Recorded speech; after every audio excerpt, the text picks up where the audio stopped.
Muy buenos días, estimados estudiantes.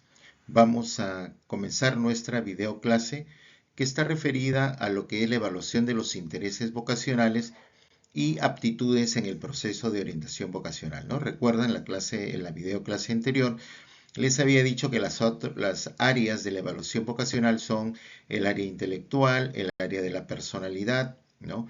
Ahora ya lo vimos eso la clase pasada. Hoy día vamos a ver acerca de los intereses vocacionales y las aptitudes en el proceso de orientación vocacional, ¿no? Entonces, ¿por qué es importante estudiar los intereses vocacionales, ¿no? Es una parte medular de la orientación vocacional, porque aquí con una prueba, vamos a poder determinar qué intereses tiene el estudiante, ¿no? Por ejemplo, tiene intereses en la parte matemática, en la parte de las ciencias naturales, y creo que aquí nosotros como psicólogos, como profesionales o docentes podríamos también orientar a la persona a dónde apuntan sus intereses, ¿no? Así también como las aptitudes. Cada uno de nosotros tiene aptitudes diferentes, ¿no? Algunos tenemos de repente aptitudes matemáticas, algunos tenemos aptitudes verbales, algunos tenemos inteligencia musical, aptitudes musicales, sinestésicas, ¿no? Cada uno de nosotros tiene diferentes aptitudes que también son importantes y guardan relación con la vocación. Entonces comenzaremos diciendo qué son los intereses vocacionales, ¿no? Los intereses vocacionales se refieren a la inclinación o la atracción que sientes por realizar ciertas actividades, ¿no? Entonces, ya cuando nosotros, desde que estamos niños, tenemos ciertos intereses, tenemos cierta atracción por algo, ¿no? Quizá en algunos se mantiene durante toda la primaria y secundaria, pero en otros va cambiando, ¿no? Ustedes cuando hagan el cuestionario de orientación vocacional se van a dar cuenta que algunos estudiantes ya desde primaria querían estudiar una cierta carrera, ¿no? Cuando llegaron a secundaria también, pero quizá algunos se mantuvieron hasta que terminaron el quinto de secundaria, pero otros quizá cambiaron, ¿no? Porque ahí influyen también otros aspectos. Ahora, ¿cuáles son los tipos de intereses? Esto va a depender también de acuerdo a la prueba que ustedes utilicen para evaluar intereses vocacionales, ¿no? Pero aquí es importante describir que tenemos, por ejemplo, los intereses de servicio social, ¿no? Son personas que les gusta participar en actividades relacionadas con el bienestar personal, ¿no? Con el bienestar de las personas. Luego tenemos el ejecutivo persuasivo, ¿no? Que aquí tiene gusto por relacionarse con los demás, ¿no? Aquí es la persona que prefiere estar en grupo, prefiere relacionarse con personas, ¿no? Luego tenemos el verbal, ¿no? Y aquí tiene el gusto por la lectura, las obras, ¿no? Las obras literarias, ¿no? Es el que tiene más aptitudes verbales.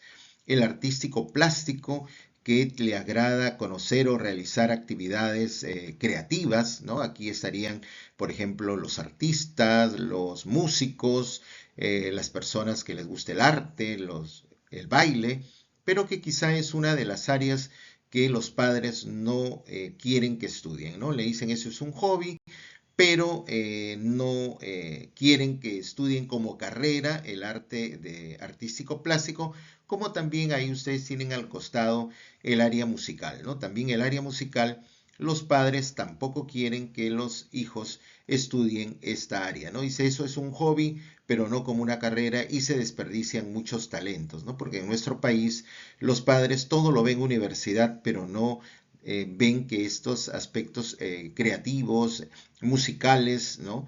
Tienen que ver con las aptitudes, que no todos tenemos ciertas aptitudes, cierta inteligencia, cierto talento, de que nos hace diferentes a los demás. Luego tenemos los intereses por trabajos en oficina, ¿no? Que generalmente son personas que les gusta realizar actividades que requieran orden, sistematización. Luego tenemos los intereses científicos y aquí también es el gusto por investigar, ¿no? También hay personas que les gusta desde muy pequeños investigando. El cálculo también, ¿no? Las personas que tienen intereses por las matemáticas y aquí estarían todos los que les gusta, por ejemplo, las carreras de ingeniería.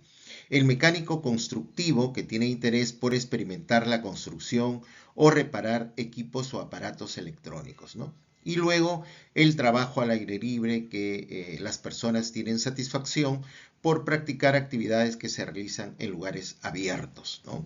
Entonces aquí estarían, por ejemplo, los biólogos, estarían también los ingenieros, ¿no? Los ingenieros que trabajan en minas, los ingenieros ambientales, que son los que les gusta trabajar en esta situación. ¿Por qué son importantes los intereses vocacionales en el proceso de orientación vocacional, ¿no? Son importantes porque de esto va a depender el grado de satisfacción en su desempeño profesional o laboral, ¿no? Entonces, los jóvenes tienen que conocer bien sus intereses para que el último eje, que son los 3 ejes de la orientación vocacional, primero conocerse, luego informarse y luego tomar la decisión, puedan tomar la decisión de una manera adecuada. Ahora, ¿qué pruebas, y eso es importante también, qué pruebas se utilizan para evaluar los intereses vocacionales, ¿no? Tenemos ahí el inventario de intereses vocacionales, CAMS, el CAMS, que el autor es el doctor Luis Vicuña Peri, se utiliza mucho, es una prueba adaptada en nuestro medio. Luego tenemos el inventario de intereses y preferencias profesionales, ¿no? Que también ha sido adaptado en la UNIFED. Entonces tenemos 2 pruebas adaptadas en nuestro medio que son válidas y confiables. Y luego tenemos el Explora, ¿no? Que es de TEA Ediciones, que es la que último se está usando, pero no está adaptada en nuestro medio, ¿no? Y siempre nosotros para los diagnósticos tenemos que usar pruebas que estén adaptadas a nuestro medio. Otro aspecto son las aptitudes, ¿no? Las aptitudes, cada uno de nosotros tiene ciertas aptitudes, ¿no? Aptitudes verbales, aptitudes matemáticas. Entonces, aquí, por ejemplo, cuando hablamos de aptitud, hablamos de la capacidad para aprender o sobresalir en un área determinada, ¿no? Como les decía, los ingenieros, por ejemplo, desde pequeños tienen aptitudes matemáticas. Entonces, para ellos se les hace muy fácil, por ejemplo, cuando van a la carrera de ingeniería, aprender las matemáticas, ¿no? No así una persona que de repente no tiene las aptitudes, claro, quiere estudiar, pero se le va a hacer un poco más difícil, ¿no? Cuando no tiene las aptitudes matemáticas, ¿no? Entonces, cuando ya hablamos de aptitudes, son actividades que realizamos con calidad y en un tiempo relativamente corto, ¿no? Porque tenemos ese tipo de aptitudes.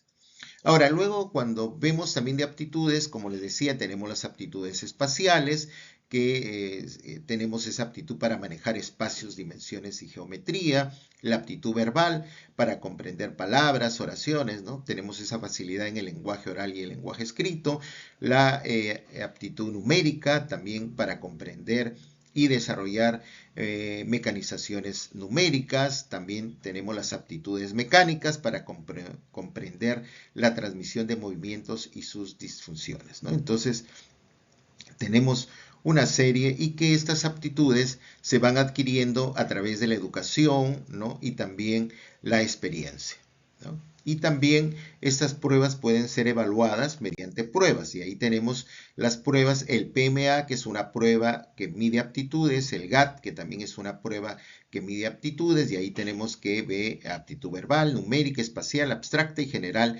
El BAT-7 también es una prueba que mide aptitudes. La que está adaptada en nuestro medio es el PMA, ¿no? Es una prueba que quizá es importante que la podamos utilizar en nuestro medio, ¿no? Entonces, ¿por qué es importante las aptitudes? Porque nos van a proporcionar información sobre las potencialidades de un individuo, ¿no? ¿Qué aptitudes tiene? Y así relacionarlas con la orientación vocacional. Si tiene aptitud matemática para estudiar ingeniería, estaría muy bien. Si tiene una aptitud verbal para estudiar, por ejemplo, derecho, estaría muy bien. Bueno, ahí tenemos también un ejemplo de aplicación. Le vamos a la persona que le hemos aplicado el cuestionario vocacional, le vamos a aplicar el inventario de intereses vocacionales para ver qué intereses tiene. Y bueno, jóvenes, como cierre, decimos que en esta video clase se da a conocer los intereses vocacionales, los tipos de intereses, así como las aptitudes, ¿no? Que estos 2 aspectos nos van a permitir para que el estudiante pueda analizar cuáles son sus intereses y cuáles son sus aptitudes. Bueno, jóvenes, ha sido un gusto compartir con ustedes. Nos vemos, esta ha sido nuestra última clase, nuestra última video clase y nos vemos en otra oportunidad. Que les vaya muy bien. Cuídense mucho.